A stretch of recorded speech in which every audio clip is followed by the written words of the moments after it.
After 25 years of creating the addictive nature of capturing and training monsters in technologically advanced baseballs that you can keep in your pocket, Pokémon is finally celebrating its 25th anniversary. Spanning across multiple decades, consoles, and generations of games with new regions, remakes, demakes, and spin-offs, this franchise has ingrained itself into the hearts of millions who eagerly await for the next game. As we look towards what may come after Pokémon Sword and Pokémon Shield, let's take a look back at the first generation of Pokémon games with Pokémon Red, Green, Blue, and finally Pokémon Yellow. Let's first talk about the game's creator, Satoshi Tajiri, born on August 28, 1965. Tajiri grew up in Tokyo before it started to become more urbanized. There, Tajiri collected bugs around where he lived, but soon Tokyo became more urbanized, and as the roads started to become more paved, and as more people moved in, the city grew, and soon the insects lost more places to live. And over time, Tajiri began to lose his favorite hobby, and instead began turning towards video games. As Tajiri grew up, he realized that more kids were playing video games inside their homes instead of outside, exploring nature, like he did when he was younger. Seeing this, he wanted to share his own childhood experiences, so Tajiri ended up creating a game where you can catch and collect various insects.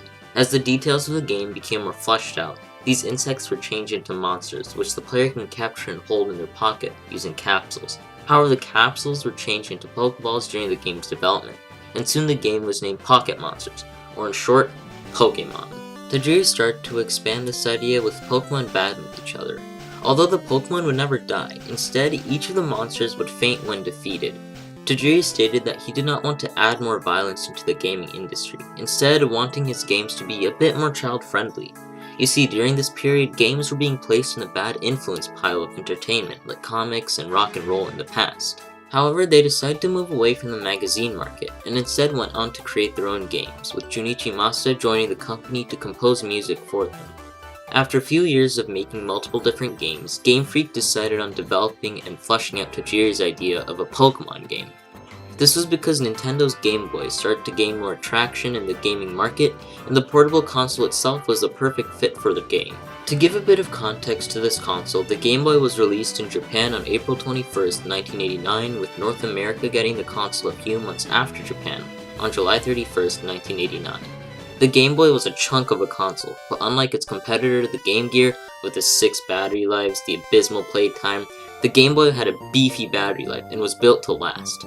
Most people might have seen the Game Boy's green monotone screen as a downside, but on the upside, this vastly decreased the price of the console compared to its competitors.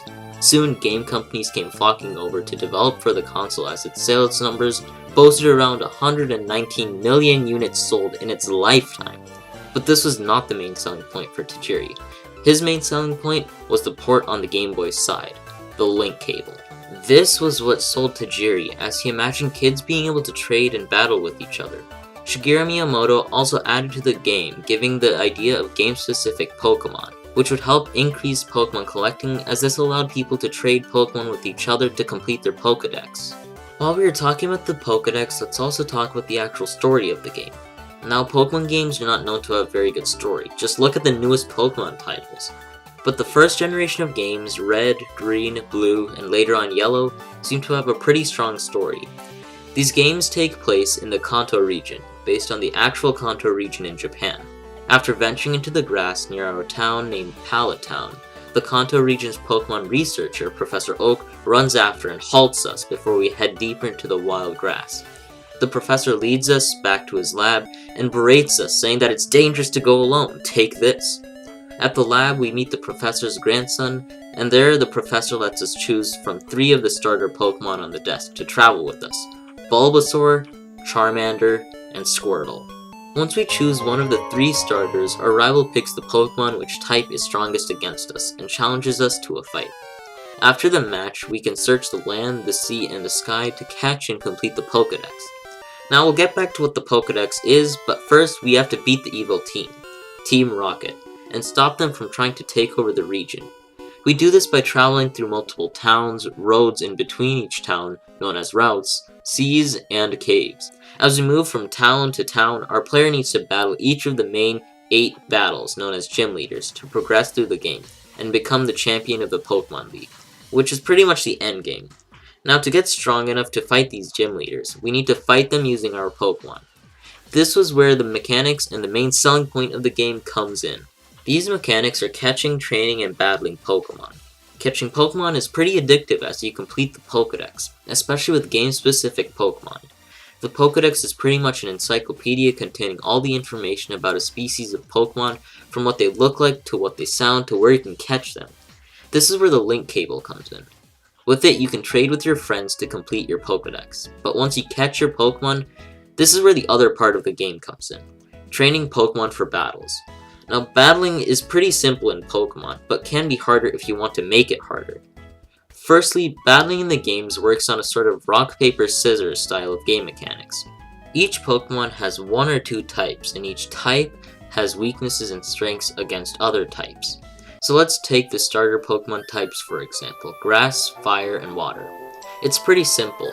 Grass is super effective against water, Water is super effective against Fire, and Fire is super effective against Grass. Most types work in a sort of balancing out, and it can get more complicated the more you look at it, but let's move on to another part of the fighting mechanics in the games, a Pokemon's stats. Now the stats of a Pokemon are just how strong a Pokemon is. Each Pokemon's stats are split into their health, their attack, their defense, their special attack, their special defense, and finally their speed. Their health is just how many points you need to attack the Pokemon before it faints and is unable to battle. The next two stats are attack and defense. Both of these are sort of opposites of each other. The attack stat uses physical moves like punching or kicking, while the Pokemon will use its defense stat to protect against those moves. Next is the special attack stat and the special defense stat. The special attack stat uses moves that have magical-like properties such as Flamethrower or Surf. The special defense stat will protect against special attack moves. Finally, the speed stat of a Pokemon calculates which Pokemon will attack or defend first. In the newer Pokemon games, the ones after Generation 3 have a different setup on how moves work. First off, each move has a singular type with it, such as Flamethrower being a Fire-type move and Surf being a Water-type move. These moves have the same effectiveness as Pokemon of the same type, so a Water-type move is super effective on a Fire-type Pokemon, a Grass-type move is super effective on a Water-type Pokemon, and so on. The difference in how the moves work from each generation is that from generations 1 through 3, a move's attack stat, whether it be special or physical, was based solely on what type the move is and not the move itself. But in Generation 4, the developers revamped the battling mechanics and changed how moves worked. Now each move would be calculated to be either a physical or special attack independent of the move's type. For example, Fire Punch would have been seen as a special attack Fire-type move from generations 1 through 3. But in Generation 4, Fire Punch became a physical attacking Fire-type move. Not only were there physical and special type attacks, but also status type moves that don't deal damage, but instead either weakens an opponent, its stats, or either strengthens or protects the user's Pokemon from the opponent's moves. Once the game mechanics were finished and the region was fully developed sometime around October 1995, Japan finally received both Pokémon Red and Green soon after on February 27, 1996. The original two games were a bit of a test run, and the developers decided to create another game with revamped graphics called Pokémon Blue for the Japanese audience on October 1996 and again a few years later in 1999. This game's code was soon used as a base for what would be known as the US's Pokémon Red and Pokémon Blue, which released a few years after the Japanese Pokémon Blue on September 28, 1998.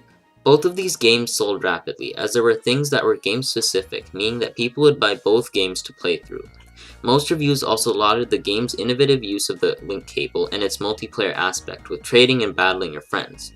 People gave this game a pretty high score on the reviews. Some critics also noticed how most players who love Pokemon were more into the mechanics and battling and catching instead of the graphics and music of the game, even though the music is pretty good. In the end, this game reached a total of 31 million copies sold worldwide and became the fastest selling and most popular game on the original Game Boy. Funnily enough, this game was made near the end of the Game Boy's lifetime, but this franchise revamped interest for the console. Still though, there were things that fell off on the first two games, Red and Green.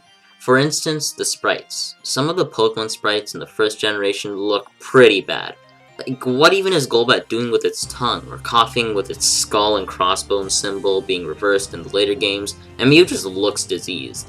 These sprites were then remade in the third version of the game, Blue, which originally you could only get through the Korokoro magazine, but soon received a retail release. Once Pokemon Blue came out, the front-facing sprites received a facelift, updating the graphics to make the front-facing sprites seem a bit less unsettling, to say the least. Not only were the sprites updated, but also some glitches were fixed, making the games run much smoother. While talking about glitches, let's go over some of the more famous Generation 1 glitches, starting with MissingNo. This is probably the single most famous glitch, and the easiest one to get, and is found in all Generation 1 Pokemon games. MissingNo means missing number, and is a sort of placeholder Pokemon, meaning that this glitch has types and moves, much like a regular Pokemon. MissingNo is a bird and normal type.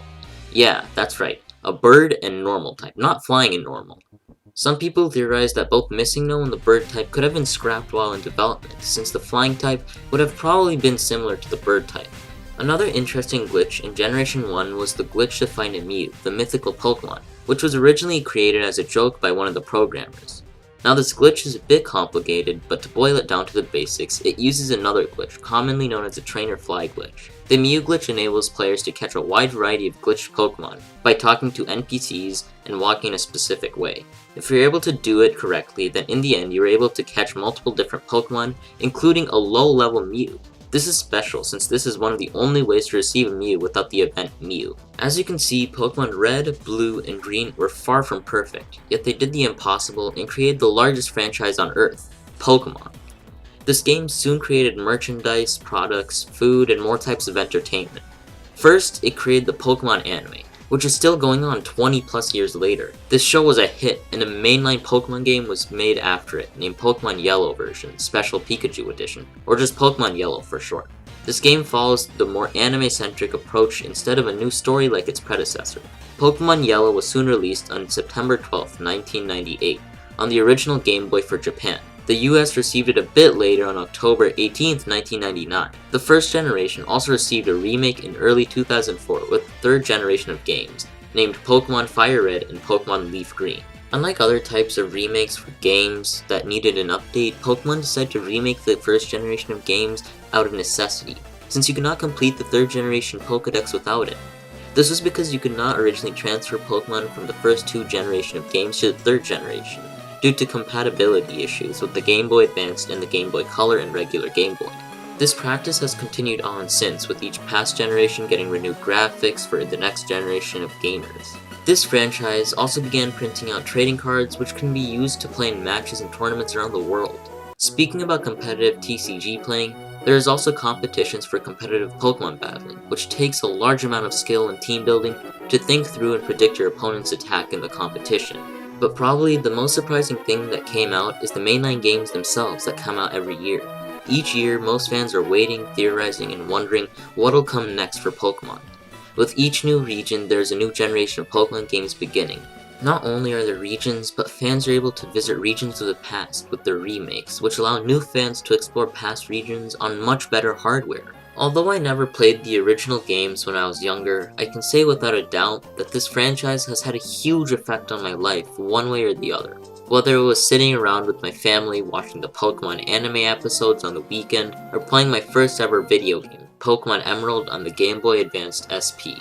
These games and this franchise has affected me so deeply, from the addictive catching and battling mechanics to completing the Pokédex, to spending hours, days, or even weeks shiny hunting in future games.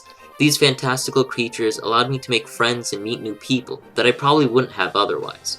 So without a doubt, I would like to say happy 25th anniversary to the original games, Pokemon Red and Pokemon Green. And to also say this, that this has been the history of Pokemon Red, Pokemon Green, Pokemon Blue, and finally Pokemon Yellow on the Game Boy from Game Freak. Thanks for watching.